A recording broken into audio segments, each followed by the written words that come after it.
So I want to play another part from Joe Biden's interview, because with the "you ain't black" brouhaha, literally, this could just be John Kerry, Mitt Romney. It could be a Republican politician saying these things, frankly. Listen to Biden on how he's going to revive the economy for the working class of America. The question is how quickly you do that in the midst of in the midst of this pandemic and in the midst of trying to get the economy to recover. Nobody making under $400,000 would have their taxes raised, period. Bingo. Let's get people back to work. Let's get them to work. Now, look, here's the deal. What about corporations? Tell me how many people are investing that tax break they had in new jobs. Give me your numbers, man. Come on. Let's get real. Well, people are hurting. Well, I absolutely understand that. I'm trying to just understand. I'm trying to understand as you're trying to balance these issues, especially when it comes to corporate taxes, how quickly you move on that, given that we want to get jobs and get people back to work. Okay, let me ask you the rhetorical question. What jobs have they created if we give them more of a tax cut? The president's talking about a greater tax cut for corporations. You tell me what you think, how many jobs that will create in the next 6 months. You're the expert, you guys. I'm not being a wise guy. I'm not trying to be like Trump. I'm not criticizing you. But really, think about it. Look, people need to get back to work. And the idea, they're already talking about, the president's phrase, what is it? We have time to wait. I mean, they're not even going out and making sure that the states have the money to keep their firefighters on the job, to keep the cops on the job, teachers on the job, all of those things that do create income and do generate growth. Obama set the whole tax thing, the tax rate. We're not going to raise taxes under $250,000. It's not a small thing that Biden suddenly thinks the middle class marker is under $400,000. Yeah, I don't know many places where $400,000 a year is considered middle class, not even in New York City. $400,000, if you made it the right way, if you didn't cheat, steal, or ravage people to get that $400,000, God bless, but you're not middle class. And Joe Biden, the reason he is increasing, he increased from Obama's level of $250,000 to $400,000, is he is an even more brazen servant of Wall Street than Obama was. And that is hard, because Obama at that point in 2008 got more money than any other candidate in history from Wall Street. So the fact that Joe Biden considers like $400,000 the cliff for a working or middle class shows you who exactly he's servicing. Secondly, Joe Biden has the same exact strategy and frankly the same exact problem, but worse, as Hillary Clinton does. But the second thing is, can you honestly put aside your disdain for Hillary Clinton and her type of politics? Can you really figure out or remember what was her economic message in 2016? What was Hillary Clinton's economic message? Bernie Sanders, we know. $15 minimum wage, Medicare for all, massive government jobs programs, infrastructure, taxing the rich. It's instinctual with Bernie. You know what his economic plans were. But with Hillary Clinton, you didn't know. Stronger together, expanding on Obama's legacy. Joe Biden has no economic plan. None. And he is basically doing what the Democratic Party has done for the last 40 years and make the whole economic discussion about taxes. Tax increases on the wealthy versus, tax cuts for the middle class. But we all know taxes are 1/4, just 1/4 of the story. Tax cuts for the middle class does not create jobs. Tax cuts for the middle class or tax increases on the wealthy do not reverse the fact that as productivity has skyrocketed in this country, wages have been flat. the great American bank robbery. As Trump, McConnell, and their Republican predecessors have robbed the Treasury, have robbed you with your productivity, with Democrats like Nancy Pelosi driving the getaway car. Come on. This is the reality of the United Corporations of America. The Republicans can't rob the Treasury without the Democrats as the getaway car. Just like George W. Bush could have never went to war with Iraq without warmongers of the Democratic Party going along to get along. So Joe Biden is basically talking as if taxes are everything. I'm all for taxing the rich, but that's not going to get people back to work. Just like giving tax cuts to my mom and dad, who are small business owners, isn't going to save their business right now. It doesn't matter if you give people tax cuts, small business owners, if they don't have enough customers. You have to not just give tax cuts to workers, you have to create the conditions for jobs. But how do you, as Joe Biden says, we've got to get people back to work.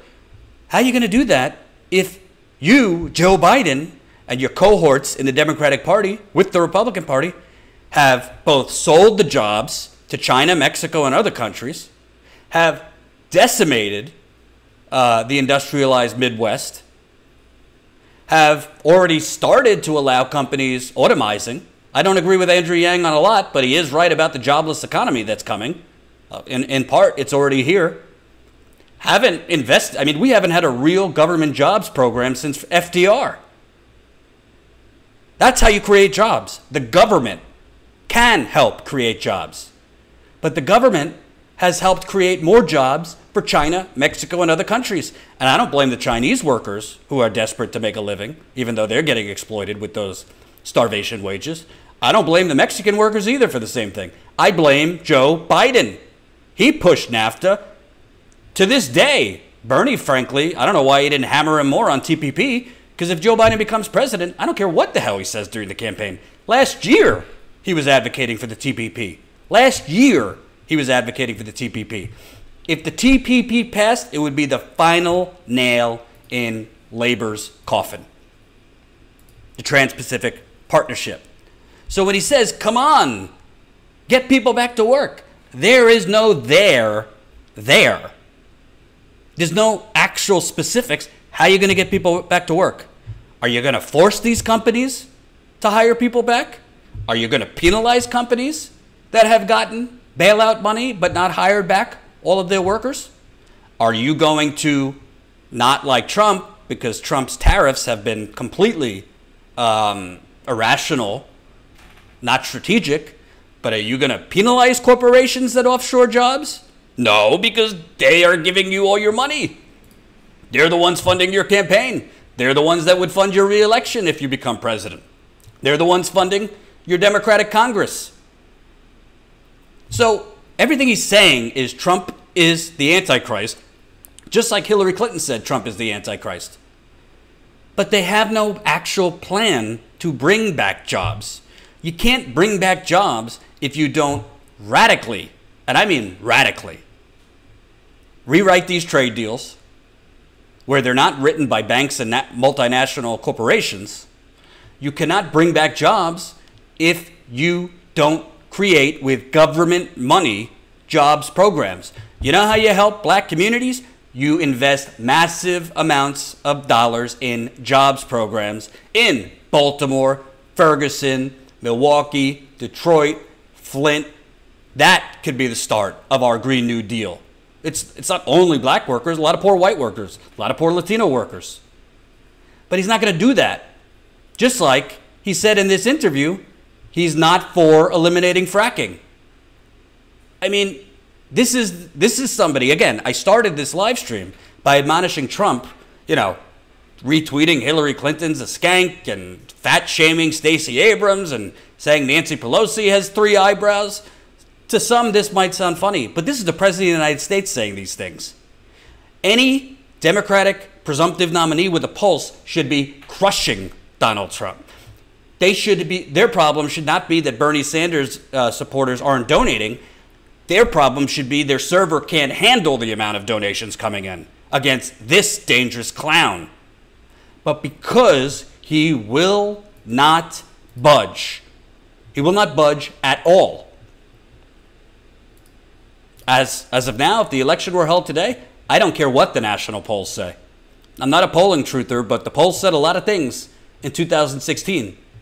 I think Donald Trump would beat Joe Biden, and I don't even think it would be close, to tell you the truth. I want to show you this other part from his interview, again, on getting Bernie Sanders donors and voters to support him. The whole idea of whether or not we're going to stop fracking. I would not stop fracking. I'd gradually move away from fracking. I would just not do more fracking on federal lands. I would gradually move us out of the position of relying on oil and gas. And coal.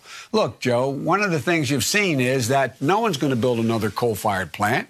Period. No matter what the law is. Because now you can build a renewable energy, or you can build a natural gas plant that works better and is cheaper and can have fewer problems. And a lot of the folks who listen to your program every morning, and I listen to it frequently, are already pricing in the price of carbon. So, look, the way we can create millions of jobs, Joe, is move to a rational policy on global warming, which I've laid out in detail. So you want to get, your campaign is struggling with Bernie voters.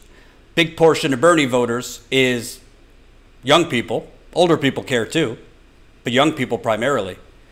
And you use words like gradually in terms of climate change. You use terms rational plan in terms of climate change. This is like somebody seeing the Titanic in front of them, seeing the iceberg in front of them and thinking they have time to pop champagne. It's truly astounding. Wonderful graphic by Colin Tooley.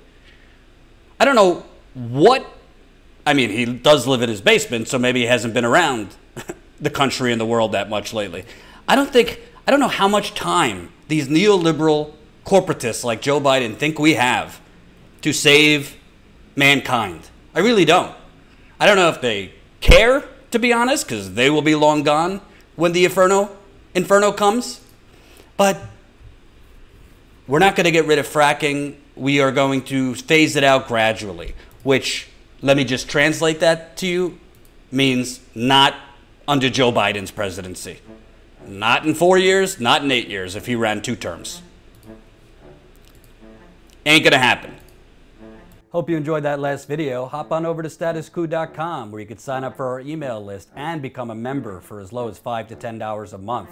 Membership is how we grow. That's statuscoup.com/join. And remember, join our email list so we can grow the revolution with you.